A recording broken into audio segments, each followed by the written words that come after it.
Hey, how's it going? It's Miguel from Coding Reps, and today I'm going to answer your question of how to become or how to be a web developer. So I'm currently a web developer myself. I work for a big company, and I used to be an English teacher.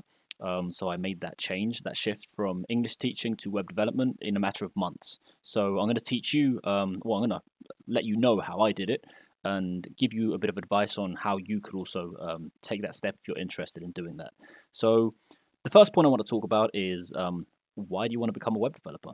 That's the first question you have to ask yourself, right? So in my case, it was because I realized that my teaching job was a dead end job. I wasn't going to improve my salary any more than what I had at that time. And I realized that if I wanted to increase my salary, I had to develop a skill. I had to learn a skill that was considered more valuable to society than teaching in this case, right? Teaching is a very valuable skill and a skill that's obviously very needed, right? We need teachers, but in this case, society values programming more because they pay programmers more for that skill. So I decided to develop the skill to develop my personal freedom in how much I could earn, and also in being able to, for example, work remote. Right, I'm currently working from home. I don't have to go to the office. So after that, after you decide the reason why you want to become a web developer, that's something you should spend a considerable amount of time on. It's a very important point because that's gonna that's gonna help you with long-term motivation. There's other motivation tips I'm going to give you further along in the video. But the next step I would consider is a clarity on what to learn. Okay, so you should decide if you want to become back end or front end. That's a decision you have to make. I'm a front end web developer, so if you want to become a front end, you obviously have to learn HTML, CSS, JavaScript. In my case, I learned JavaScript as a front end development language for the logic, right? And from then on, you should learn a framework. I chose React. It's a very popular framework, which a lot of employers are looking for in employees. But I'm currently working with Vue in my company, so I had to learn Vue. But once you know React, it's very easy to learn Vue. So Vue is another very popular one. So if you learn React or Vue, you can't really go wrong there. Okay, so that's kind of I'm just gonna talk about broad areas. I'm not going to go too deep into everything. I'm going to touch on a few topics, and maybe in further videos I can go deeper into certain parts. If you guys want to, please leave a comment in the comment section if you want that. Okay. So next thing you have to bear in mind is how much time do you have to study every day? Okay, for example, I was working right as a teacher, as an English teacher, and I decided to wake up every morning at 4 a.m.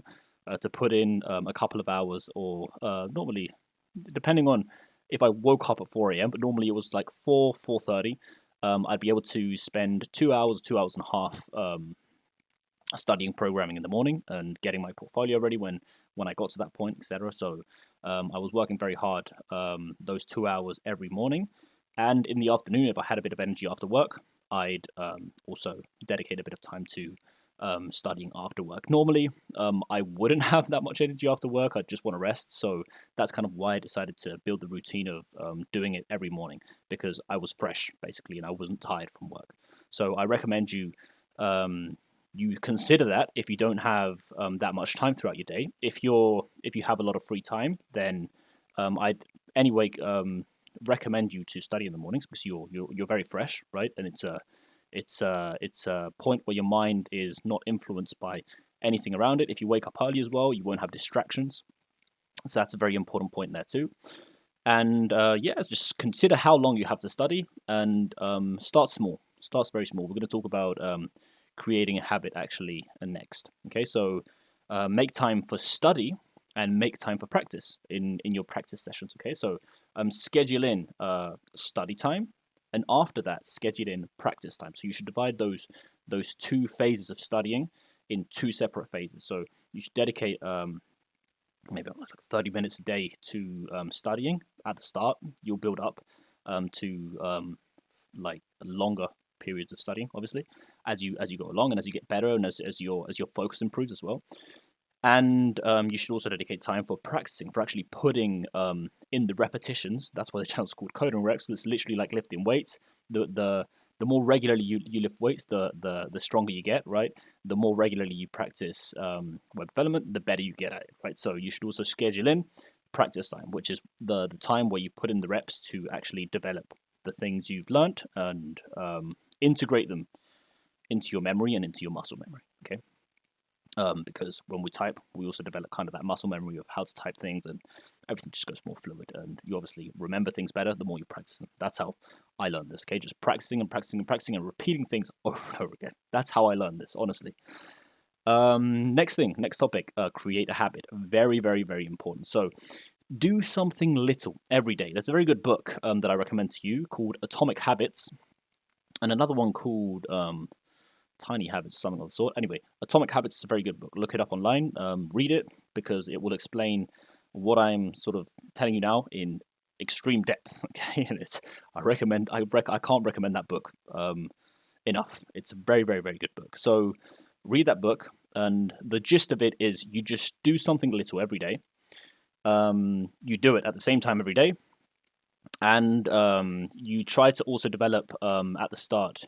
Well, not at the start. You try to develop also healthy activities that distract you from your work, right? From programming, so that you can start fresh the next day. And another important thing in developing the habit is don't overdo it. Okay, leave yourself the feeling. So after studying, you should have the feeling of, I could do a little bit more. Okay, because next day you will pick it up with more interest. Okay, so those are my tips there. But read the book Atomic Habits, because that will explain how to build a habit and in extreme depth, and that's helped. That book has literally been one of the reasons I'm now a web developer. It's helped me that much, so I can't recommend it enough. Check it out, Atomic Habits. Also, keep calm and give yourself enough time to learn. Okay, so even though you're going to see videos on the internet saying that you can learn programming in 4 months, that you're going to do it like super quick, that if you're not learning it in 4 months, you're stupid or something, honestly, don't fall into the trap. I fell into the trap at the start, and I actually gave up when I first started learning web development. I sort of picked it up a few months after, feeling that, hey, what am I doing? I actually want to learn this stuff. You know, it's I think it's a good life decision, and I fell into that trap of thinking that I should learn things super fast in 4 months, and kind of felt that I was silly because I wasn't, or that I was incompetent because I didn't learn it that fast. I took maybe around 8 months, 9 months. That's a more realistic time frame, I would say, to be able to learn it and get the job, right? To be able to be confident with your web development skills. Okay, so I recommend to you, give yourself enough time to learn. Don't fall into the trap of the 4 months or 3 months. Maybe you're a very intelligent person and you can do that, but generally it takes a little bit longer. Okay, so just pace yourself. Understand that it takes time, and it takes time not so much to learn web development, but to develop the habit and the skill of working on something every day. That's something that takes a while to build, right? To get that momentum going, right? So focus on building the habit, I would say, at the start, and you'll start learning faster. If you're able to build the habit fast, you will learn very fast. Okay, but that's something that I had trouble with, and I had to battle a bit with. I had to read that book, Atomic Habits, to actually understand how to build a habit and learn the skill considerably faster than I would have if I didn't develop the habit, right? It's very important to do it every single day. I can't stress that enough. Every day, just a little bit. Even if you just do 5 minutes, just to build that chain of every day doing it, it develops the habit, and it just makes it so much easier in the end. That's what I'm doing with these videos, for example, with YouTube. I'm trying to do them every day, because if I do them every day, I know that I'm going to get good, because that's what I did with programming, and it worked. Okay, so that's what I recommend on this point. Also, a very big point: avoid sedations. What do I mean by this? Avoid things like video games. Avoid things like binge eating. Avoid things, a very big one, pornography, right? And you're going to spend a lot of time in front of a computer, so the temptation for men to check out pornography is a big one. Okay, so also things like nofap, they work. Okay, they get you motivated. They get that sexual energy working for you instead of against you.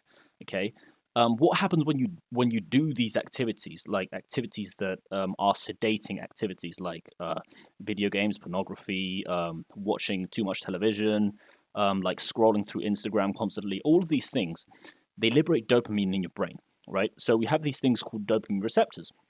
So what happens if you flood your brain with dopamine?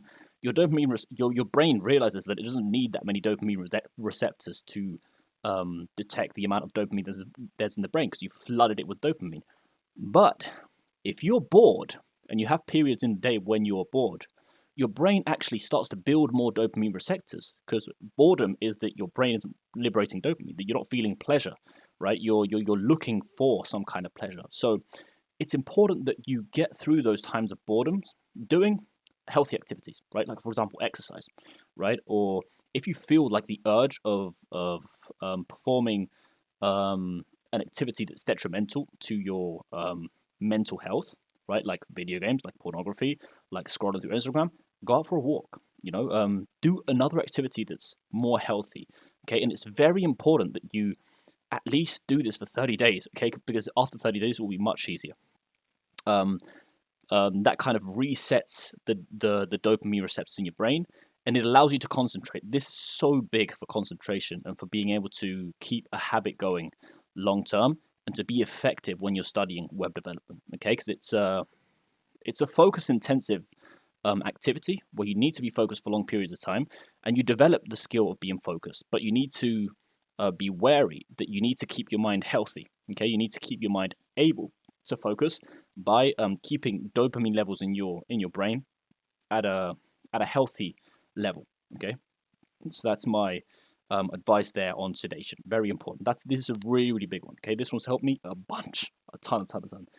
Another one, your environment. Okay, so when you're studying, try to find a calm place, a silent place, or a place where there's no distractions. Okay, that's why I recommend studying in the morning, because if you do have distractions in your home and you do have problems having sort of space and sort of peace and quiet to study, maybe because you live with your family or whatever. If you wake up in the morning, you solve that issue because normally people don't wake up at 4 a.m., right? So you're going to have at least 2 hours of full concentration for yourself because everybody's going to be asleep. Nobody's going to be awake to bug you or to distract you. Okay, so that's my recommendation there. Also, if you do have a family and you want to study later on in the afternoons, you can buy noise cancellation headphones. For example, I have these ones. They're a Sony. I bought these ones. They're Sony VHW. I don't know what. I'll leave it in the comment section. They work really well. Okay, I won't leave like a link to a product or whatever. I'll just put like the name of it. So you can search it in Google. These for me work wonderfully. I use them for work every day. I just pop them in, and they have noise cancellation. I don't hear anything. I put a bit of chill music in the background, get into the zone, and that's kind of how I do it with that. Okay, so that kind of helps you to create an environment of calm and avoid distractions, auditory distractions from your environment, basically. So that's how I go about that. Also, another big one, accountability. Okay, try and get accountability from somebody else. So my accountability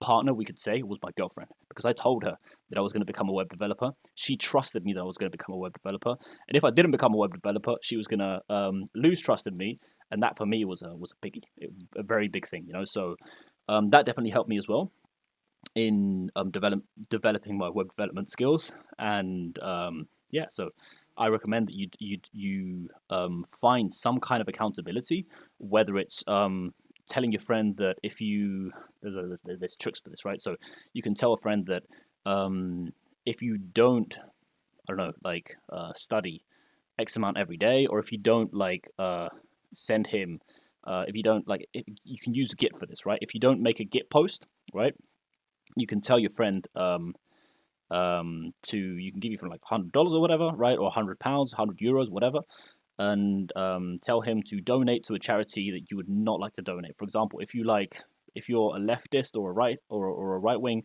supporter, donate to the opposite party, right, or donate to like one of these NGOs that you don't like at all, right? Or non-profit organizations that you are totally against, right? This kind of helps because it gives you accountability, and it has a negative effect, right? If you don't perform the activity, which is also negative motivation, it's also good motivation. Okay, so there's positive motivation and negative motivation. Negative motivation is also one you can use to help yourself in doing the things you have to. Okay, so yeah, that's about it. These videos will probably get better as time goes on. I hope this video was valuable. If you liked it, please leave a comment, leave a subscribe. Okay, subscribe to this channel because then you will see more videos like this if you have enjoyed it. Okay, and hit the notification button because then you will be notified when I put out a new video. And yeah, that's about it. I mean, thanks a lot if you've listened to the end, and I will hopefully bring more value to you in the coming weeks and months, and as I get better at this. So yeah, this is the beginning. So if you're here, we're starting off, and it will go on for a very long time because I'm very motivated with this channel and dedicated to the things I start. So yeah, that's it. Thanks for listening. Stay strong and keep coding. Ciao. Bye bye.